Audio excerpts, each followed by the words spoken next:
Bonjour à vous, lecteurs, curieuses et wattpadiens. Un mois déjà depuis le dernier enregistrement auquel vous avez réservé un super accueil. Merci, ce qui me pousse à renouveler l'expérience. Je suis Chloé, l'une des autrices derrière le nom de plume C'est donc vrai, sous lequel, avec ma femme Tatiana, nous écrivons et publions nos romans de science-fantasy sur Wattpad et ailleurs depuis 2015. Au menu de ce deuxième épisode, une nouvelle plongée dans notre fil d'actualité, quelques réflexions sur le plagiat et la lecture du morceau choisi d'un livre que j'ai envie de vous faire découvrir. Notre fil d'actu de ce mois a été marqué par la publication régulière de nouvelles parties sur « Et alors, comment va madame ?», écrit par Emmanette. Il y explique les démarches qu'il a entreprises avec son homme pour obtenir l'agrément en vue d'adopter. C'est un témoignage instructif, très humain et sincère que je vous invite à aller lire. En dehors de la question de l'adoption homoparentale qui, évidemment, nous interpelle Tatiana et moi, Emmanette explique par le menu la complexité à la fois des démarches pour adopter, mais aussi du cheminement intérieur que doivent suivre tous les parents adoptants. Si vous avez déjà envisagé l'adoption, foncez. Si vous n'y aviez jamais pensé, c'est sans doute le moment d'en apprendre plus. L'autre grande nouvelle de ce mois, c'est la mise en place par les développeurs de Wattpad d'un nouveau système de classement des histoires. Avant, il n'existait qu'une vingtaine de classements, hautement convoités, qui correspondaient plus ou moins à des genres littéraires, romance, roman pour ados, fantasy, science-fiction, etc. Avec le nouveau système, les histoires ne sont plus classées par rapport à leur genre, mais par rapport aux mots-clés renseignés par l'auteur, ce qui démultiplie les chances de voir son travail se classer. L'idée générale derrière cette petite révolution est de promouvoir la diversité du contenu présent sur Wattpad. À ce sujet, vous pouvez vous renseigner sur le compte des ambassadeurs francophones, mais aussi sur le dernier chapitre du livre Wattpad pour les nuls édité par la Wacadémie. Ce qui me donne une excellente occasion de présenter ce projet. Débuté il y a plus d'un an par Dario98, l'Académie vise à aider les auteurs grâce à tout un campus de livres conseils co-écrits par toute une équipe pédagogique de volontaires. En parallèle de tout cet excellent contenu, n'importe quel auteur de Wattpad peut envoyer son premier chapitre à la Wacadémie afin qu'il soit posté dans l'un des amphis liés au genre de l'histoire. Son incipit, le début du roman, sera alors décortiqué et critiqué par les académiciens bénévoles et bienveillants. Bref, un peu comme We Entraide le mois dernier, cette initiative vise à encourager les auteurs jeunes et moins jeunes à améliorer leur travail. Et ça, c'est bien. Pour en revenir au nouveau classement, l'un de leurs nombreux effets de bord, c'est la création de podiums aux intitulés sinon stupides, au moins risibles. Ainsi, Karazakiel notait dans son Rantbook que, dans une imparable logique, son histoire L'île maudite se retrouvait première du classement île. Quant à JBS et sa délirante et tout juste achevée antibiographie, il terminait premier du classement Cookie. Bref, nous n'avons pas fini d'en rire, et c'est tant mieux. Dans mon fil d'actualité récente, je note que Gali l'auteur fait la promotion de son nouveau livre Sleeping Beauty, qui semble être dans la même veine que ses précédents travaux, Ne m'appelez pas Blanche-Neige et Les démons de Cendrillon. Gali l'auteur est entre autres la tête de ponte de la communauté New Fairies sur Wattpad. Le genre des New Fairies dépoussière voire décape les contes classiques pour en faire de petites pépites de lecture assez jubilatoires. Pour être honnête, je n'ai pas lu directement les œuvres de Gali. Par contre, j'ai fureté du côté du livre Code Rouge, une réinterprétation du Petit Chaperon Rouge co-écrite par l'ensemble de la communauté New Fairies, que je conseille ne serait-ce que pour découvrir la genèse et le travail d'écriture collaborative extraordinaire de ce projet.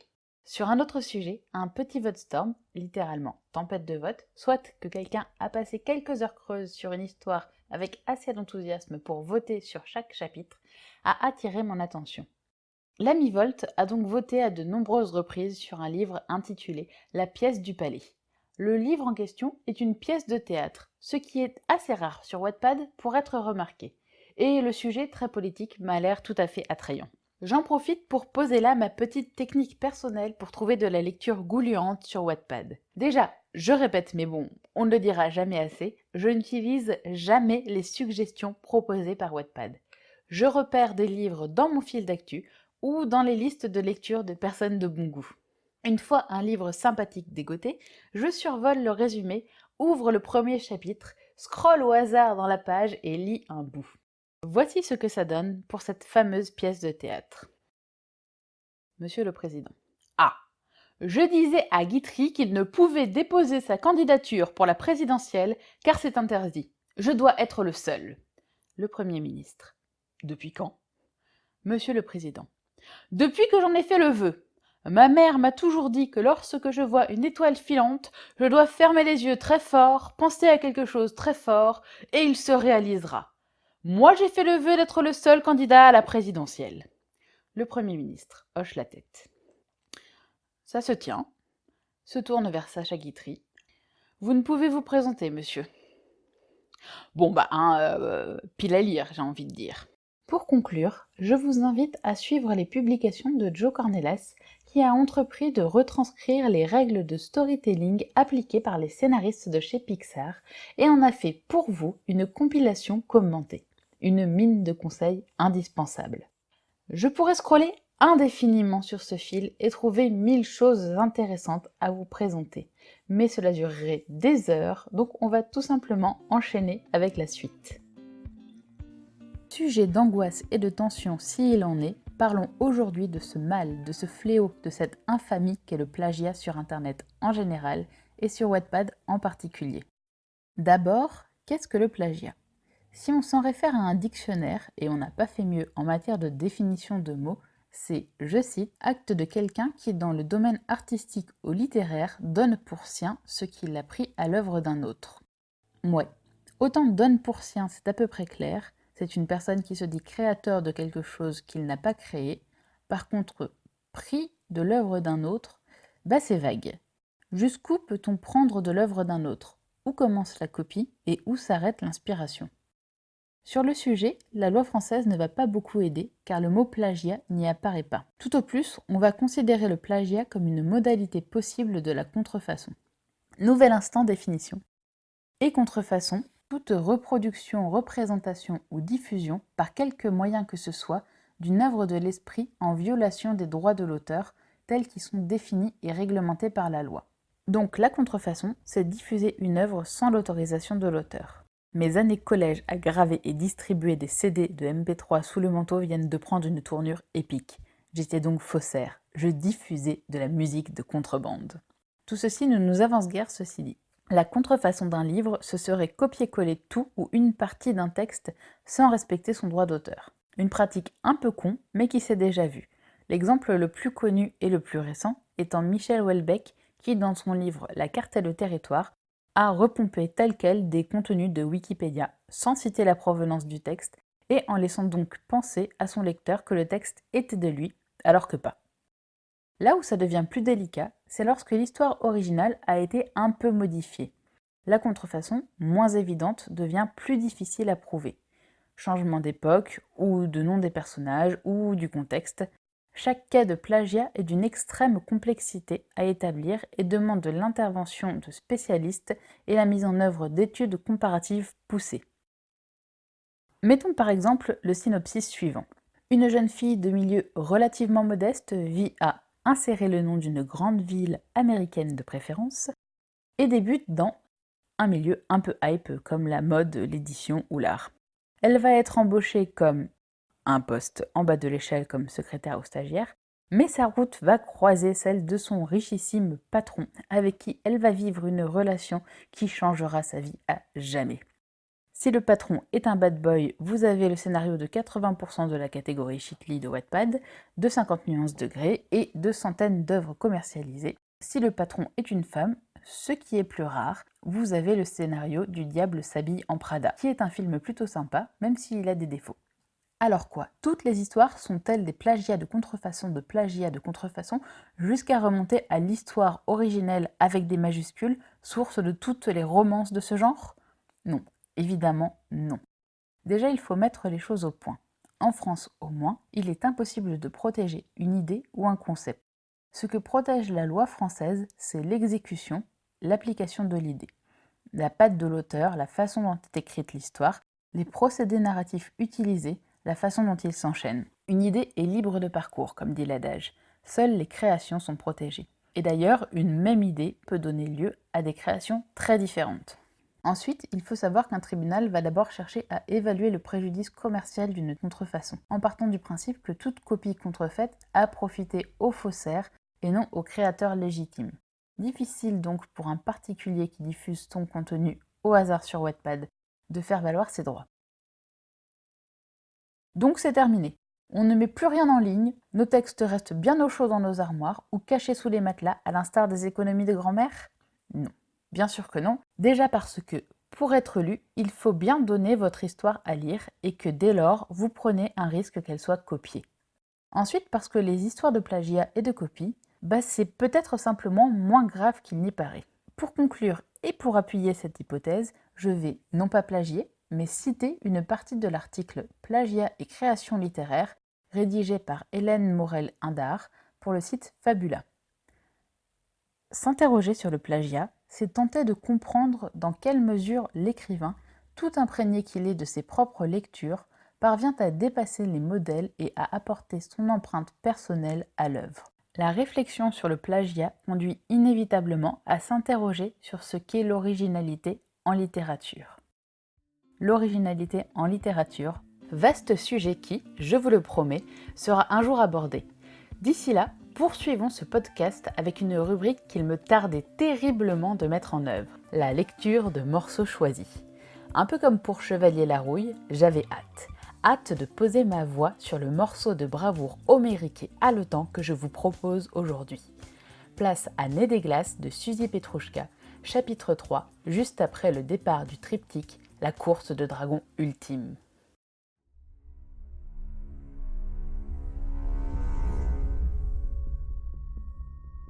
Les 20 dragons s'arrachèrent du sol dans un nuage de poussière, déployant leurs ailes immenses. À travers leur rideau de sable, 20 taches colorées s'évaporèrent à la vitesse de l'éclair pour s'élancer vers le ciel.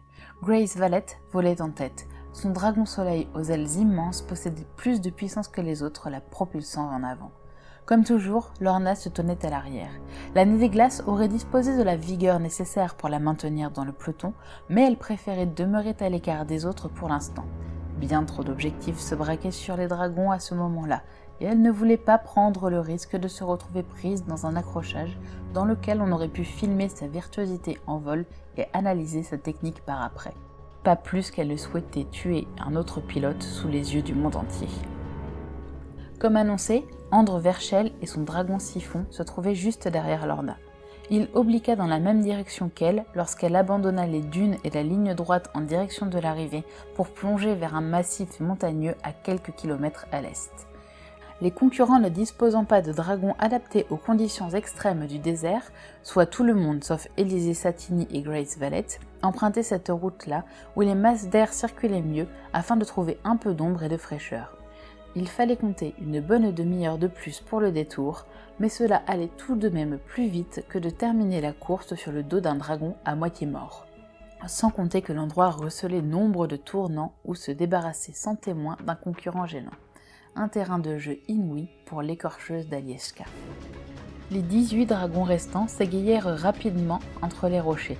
La plupart optèrent pour une large fissure qui filait plus ou moins droit vers l'arrivée, mais quelques-uns, dont Lorna, s'aventurèrent dans des défilés plus étroits, évoluant entre ciel et pierre. Comme prévu, André Verchel ne la lâchait pas d'un pouce. Lorna décida que le moment était venu de le mettre à l'épreuve. Elle fonça en piqué dans une crevasse à peine assez large pour elle, puis opéra une brusque remontée. Les changements de direction imprévisibles constituaient sa spécialité. Les 4 ailes de la Nez des glaces offraient une réactivité sans égale. Une vrille lui apprit que Verchel s'accrochait toujours à ses pattes, sans réelle difficulté semblait-il. Lorna ne s'en alarma toutefois pas. L'air suintait la chaleur. La Nez des glaces ne pouvait présenter ses plus belles performances dans de telles conditions climatiques. Sentir le vent glisser sous ses écailles s'avérait cependant un sentiment délicieux. Aussi poursuivit-elle d'un moment encore ses manœuvres à grande vitesse. Derrière, André Verchel semblait apprécier le défi et le relever avec brio. Il prenait cela pour un jeu, l'inconscient. La suite fut presque trop facile. Sans prévenir, Lorna décrocha et plongea de quelques mètres. Elle pivota sur le côté afin de disposer d'assez de place pour ouvrir tout grand ses ailes blanches. Cela la ralentit aussitôt et le dragon siphon, tout à ses acrobaties, se retrouva à sa hauteur sans même s'en rendre compte. L'année des glaces termina sa vrille pour se retrouver tête en bas à voler exactement au-dessus d'Andreverchel. Le geste qui suivit, Lorna le connaissait par cœur depuis le temps. Elle replia les ailes avant de son dragon à l'envers, planant à l'aide des 2 restantes. Les griffes situées à l'extrémité de chacune des ailes se crispèrent lentement en direction du corps immobile du jeune homme. D'un geste sec et d'une précision incroyable, elles tranchèrent les lanières de cuir qui le retenaient au dos de sa monture, se déplièrent à pleine vitesse et firent remonter l'année des glaces vers l'azur. Le corps d'Andreverchel bascula dans le vide, plongeant vers un gouffre d'éclats et de roches semblable à 1000 couteaux. Lorna déploya les 4 ailes de l'année des glaces, stoppant brièvement son vol comme elle aurait stoppé le temps. Juste en dessous, elle vit le dragon siphon plonger en piqué à la suite de son pilote. Privé du lien télépathique, le corps de l'immense reptile ne valait pas mieux qu'un cadavre dont le cœur battait encore. Il allait s'écraser. Lorna poussa un soupir que sa monture traduisit en une fine exaltation de particules gelées. Elle se sentait satisfaite d'elle-même. Sauf que tout ne se passa pas comme prévu. À moins d'une vingtaine de mètres du sol, le dragon siphon déploya ses ailes.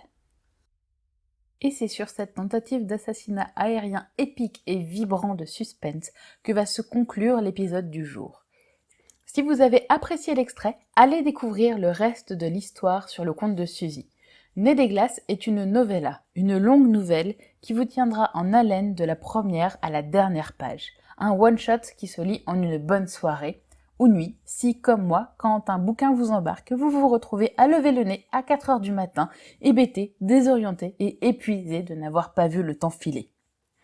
Comme je vous l'ai dit, j'ai pris vraiment beaucoup de plaisir à poser ma voix sur l'extrait de Nez des glaces et je me demandais si vous, lecteur ou auditeur, vous aviez des morceaux de livres que vous imagineriez particulièrement bien lus à haute voix. Votre avis m'intéresse, donc n'hésitez pas à laisser un commentaire sur le sujet. Avant de conclure, je voulais vous remercier de nouveau pour vos retours et critiques sur l'épisode pilote. J'ai essayé de mieux travailler l'ambiance sonore et les musiques et d'être un peu plus dynamique. Parce que oui, je lis un texte, mais ce serait mieux si ça ne s'entendait pas trop. Vous avez été plusieurs à proposer l'idée de faire des interviews et, on est d'accord, ça serait top. Mais le projet se heurte à un souci technique assez important. Pour faire un bon enregistrement sonore, il faut un bon micro, voire même il faut que ce soit toujours le même micro qui enregistre. Bref, j'ai beau tourner le problème dans tous les sens, pour interviewer quelqu'un, il faut le rencontrer. Donc à bon entendeur, si vous êtes dans l'ouest de la France et que vous avez envie de tenter l'expérience, contactez-moi. Pour information, le mois prochain, je ne suis pas certaine qu'il y aura de fil d'actualité, car c'est une rubrique un peu compliquée à mettre en œuvre et qui donne une espèce de date de péremption à l'épisode. Entre le moment où j'écris le fil d'actualité et le moment où je l'enregistre, et encore plus le moment où je le poste, les éléments que j'y décris sont complètement passés, surtout là où j'ai eu un petit peu de mal à trouver le temps d'enregistrer. Bon, c'est rien de grave, et de toute façon, les idées pour le remplacer ne manquent pas. Ceci dit, n'hésitez pas non plus à laisser votre avis sur le format. Si ce contenu vous a plu, passez sur notre page Utip pour nous soutenir. Pensez à voter, à partager sur Wattpad ou ailleurs. Sur ce, bonne lecture au pluriel à tous et à toutes.